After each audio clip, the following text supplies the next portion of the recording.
Bem-vindos à nossa análise. Hoje a gente vai mergulhar em algumas ideias que, olha, desafiam bastante o que a gente costuma ouvir sobre dinheiro. Vamos explorar conceitos de pai rico, pai pobre, do Robert Kiyosaki e da Sharon Lechter, com base nos trechos que temos aqui. Oi, pois é, um livro que causa impacto, né? Com certeza. Nossa ideia é justamente desvendar o que está por trás dessas lições sobre dinheiro, sabe? E mostrar essas duas visões de mundo tão diferentes sobre riqueza. Exato. Vamos ver como essas ideias podem fazer a gente repensar o que é seguro, o que é inteligente financeiramente. É basicamente o confronto entre a mentalidade do pai rico e do pai pobre, como está descrito aqui. E é um contraste bem forte mesmo. Quando você compara, por exemplo, estude para ter um bom emprego com estude para poder comprar a empresa, a diferença é gritante. Vamos investigar o que sustenta essas visões. Isso. A história nos Excertos começa com a Sharon Lechter, a coautora, meio frustrada, né? Ela não achava uma boa educação financeira para os filhos.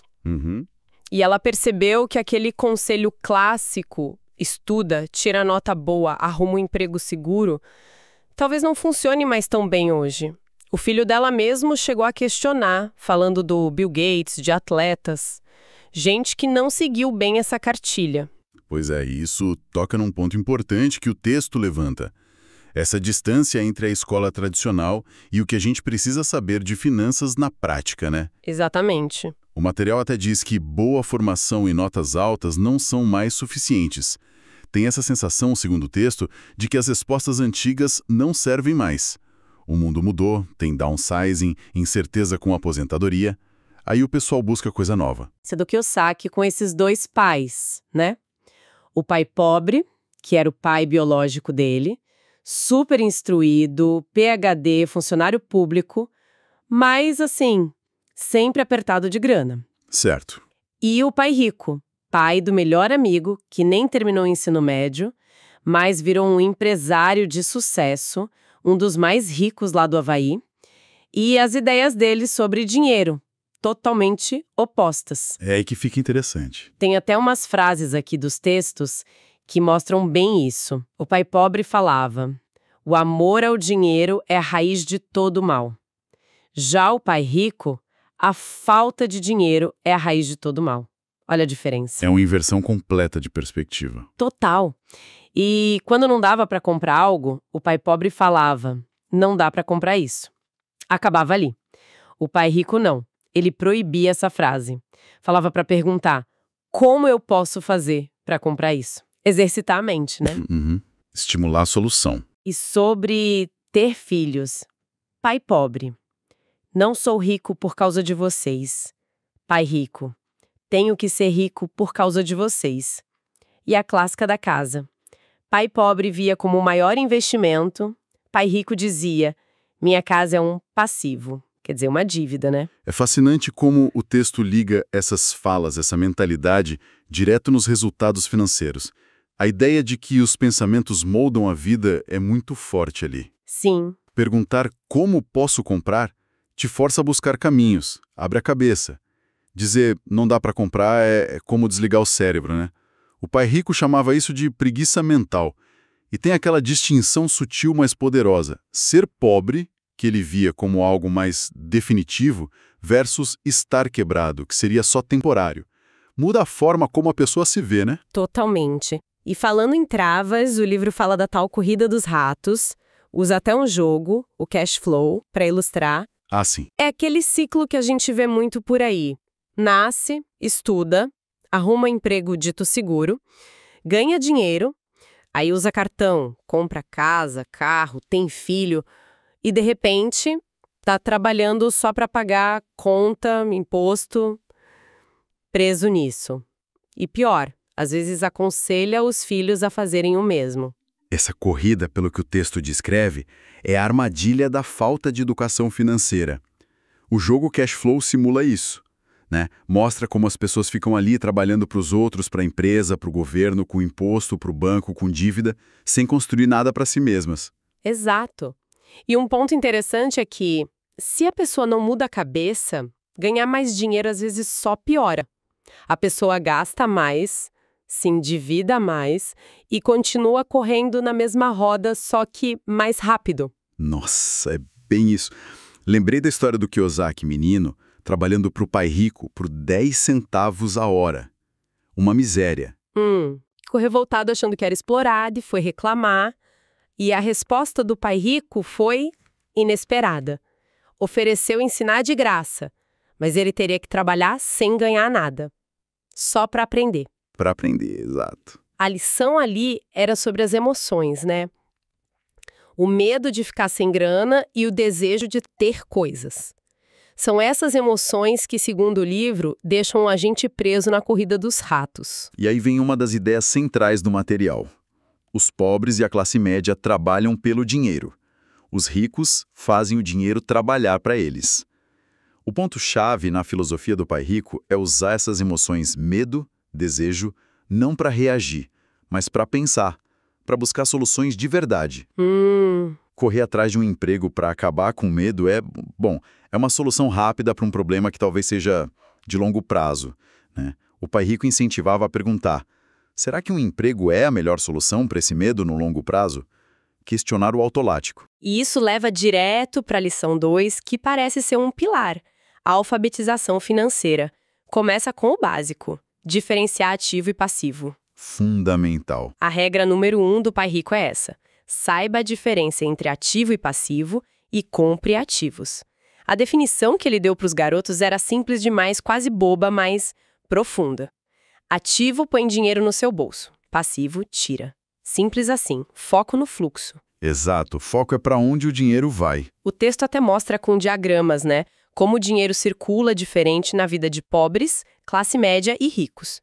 Fica claro que os ricos, no modelo do livro, focam em comprar ativos que geram renda, enquanto os outros acumulam passivos, muitas vezes achando que são ativos, a própria casa, por exemplo. Pois é. Por que será que essa distinção, que parece óbvia quando explicada assim, é tão ignorada na prática? O texto sugere que é falta de educação financeira mesmo, somada à força da tradição. Faz sentido. A casa própria é o grande exemplo. Culturalmente, é o sonho, o símbolo de segurança, mas olhando pelo fluxo de caixa que o livro propõe, parcela, imposto, condomínio, manutenção, ela geralmente tira dinheiro do bolso todo mês. A análise do pai rico obriga a gente a olhar não só o valor do imóvel, mas o impacto no dia a dia e o custo de oportunidade. O que mais daria para fazer com aquele dinheiro se ele estivesse rendendo em outro lugar? Esse analfabetismo financeiro, não saber ler os próprios números, é apontado como a causa principal das dificuldades de muita gente. E a lição 3 aplica isso: cuide do seu negócio. Aquela história do Ray Kroc do McDonald's é ótima para ilustrar. Muito boa. A profissão dele era vender franquia. Mas o negócio dele mesmo, que enriqueceu ele, segundo o livro, foi acumular os terrenos das lojas. Essa diferença entre o que você faz para ganhar salário e o que você constrói para gerar riqueza é chave. Exatamente. E o conselho que deriva disso é: continue no seu emprego se precisar, mas comece a construir sua coluna de negócios, de ativos. O texto dá exemplos: negócios que rodam sem você lá todo dia, ações, títulos, imóveis para alugar, direitos autorais. Renda passiva, né? Isso. O foco muda de só querer aumento para construir fontes de renda que não dependam do seu suor diário. E um detalhe: os luxos vêm depois, pagos pelo que os ativos geram, não pelo salário. É inverter a ordem do que a maioria faz. A lição 4 já entra numa parte mais técnica. Impostos e o poder das empresas, das sociedades anônimas. Ah, sim. Isso é importante. O livro conta que o imposto de renda começou com a ideia de taxar os ricos, mas quem acabou pagando mais a conta foi a classe média. Os ricos, por outro lado, aprenderam a usar as regras do jogo, principalmente com as empresas. A sociedade anônima é mostrada como uma ferramenta. Não é um bicho de 7 cabeças. É uma estrutura legal, tipo uma pasta com documentos que, segundo o texto, oferece proteção para o patrimônio e vantagens fiscais. E qual a principal vantagem? A ordem das coisas. Uma pessoa física normalmente ganha, paga imposto sobre o bruto e gasta o que sobra. Uma empresa, dentro da lei, primeiro ganha, depois gasta com as despesas do negócio, que podem incluir certas coisas dedutíveis, e aí sim paga imposto sobre o lucro que restou. Conhecer essas regras, diz o livro, faz toda a diferença. Entendi. Aí vem a lição 5. Os ricos inventam dinheiro. Parece meio mágico, né? Mas acho que é mais sobre mentalidade e criatividade. Exato. Não é mágica. O texto cita o Alexander Graham Bell, que a Western Union não quis comprar a patente do telefone por $100 mil. Uma miopia gigante. Mostra que inteligência financeira não é só saber fazer conta, mas ter ousadia, coragem, superar o medo de perder, a insegurança. Tem até um exemplo prático lá de comprar uma casa mais barato, alugar, vender com lucro e usar a grana para outra coisa. Isso reforça a ideia do livro de que dinheiro é uma ideia e que o nosso maior ativo é a mente. Inteligência financeira, nesse sentido, é conseguir ver oportunidades onde ninguém mais vê. Saber como levantar capital de formas criativas não só no banco e organizar gente inteligente para fazer acontecer. Faz diferença, né? Com certeza. O texto até distingue o investidor comum, que compra o que está pronto no mercado, do investidor que cria o próprio investimento, que monta a oportunidade. E a última lição, a 6. Trabalhe para aprender, não trabalhe pelo dinheiro. Essa me marcou. A história da jornalista, ótima escritora, mas com grana curta. Lembro dessa. O conselho para ela foi: vai aprender vendas. Marketing. A comparação com o McDonald's é perfeita. Talvez não seja o melhor hambúrguer, mas é o melhor sistema para vender hambúrguer. A ideia é ter conhecimento amplo, contabilidade, investimento, marketing, leis. Não só ser super especialista numa coisinha. E a dica prática, principalmente para quem está começando, é: escolha o emprego pensando também no que você vai aprender ali, não só no salário. Ganhar habilidades diferentes, de gestão principalmente, fluxo de caixa, sistemas, pessoas, vale mais a longo prazo que um salário alto que te mantém preso na corrida dos ratos. Para não ficar naquele ciclo de trabalho mínimo para não me mandarem embora e a empresa paga o mínimo para eu não ir embora. Exatamente. O objetivo é ganhar as ferramentas para construir sua independência. Mas aí, mesmo sabendo tudo isso, por que tanta gente não consegue aplicar? O texto lista 5 barreiras principais. A primeira, claro, é o medo. Medo de perder dinheiro. Clássico. Depois, o ceticismo. Aquela coisa de, isso não funciona, o mundo vai acabar. A síndrome da galinha pessimista, né? Pois é. E para cada um desses, o texto meio que dá um antídoto. Para o medo, aquela história do álamo para os texanos. Usar a perda como inspiração para lutar mais. Ou seja, errar faz parte. Aprenda com o erro. Não ter medo de cair da bicicleta, né? Exato. Para o ceticismo, a lição é: analise antes de criticar. Não seja a galinha pessimista que só reclama. Investigue, veja se faz sentido para você. Os outros 2 obstáculos são a preguiça, muitas vezes disfarçada de não tenho tempo, e os maus hábitos financeiros. Tipo, gastar tudo e só depois, se sobrar, pensar em investir. Para a preguiça, a sugestão é um pouco de ambição. Achar aquele "o que eu ganho com isso", que te motive a agir, a sair do sofá. E para os maus hábitos, a disciplina de ouro. Pague-se primeiro. Essa é famosa. Antes de qualquer conta, tire uma parte para investir nos seus ativos. É mudar o hábito na marra, forçar a prioridade na construção de riqueza. E por último, a arrogância, que o texto define como ego mais ignorância. A pessoa que acha que sabe tudo e não ouve, não aprende. Sim. E a cura para isso? Humildade. Reconhecer que sempre tem o que aprender, principalmente no que a gente não domina. Buscar informação, ouvir quem sabe mais, ler. A arrogância te impede de ver novas oportunidades. O ponto que conecta todos esses obstáculos é que construir riqueza parece ser tanto sobre atitude e hábito, quanto sobre conhecimento técnico.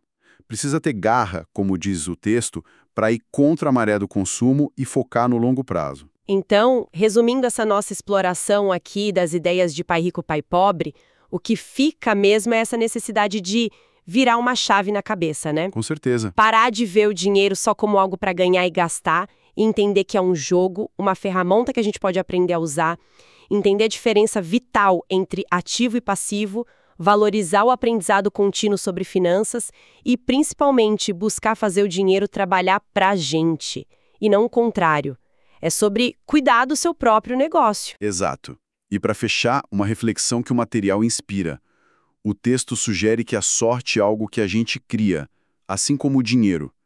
que o mundo está cheio de oportunidades, mas a gente só enxerga se estiver preparado.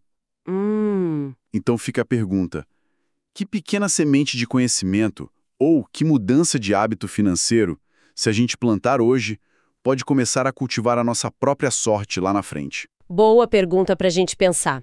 Agradecemos a todos pela companhia nessa conversa sobre ideias financeiras que, sem dúvida, mexem com a gente e fazem repensar muita coisa sobre dinheiro e sucesso.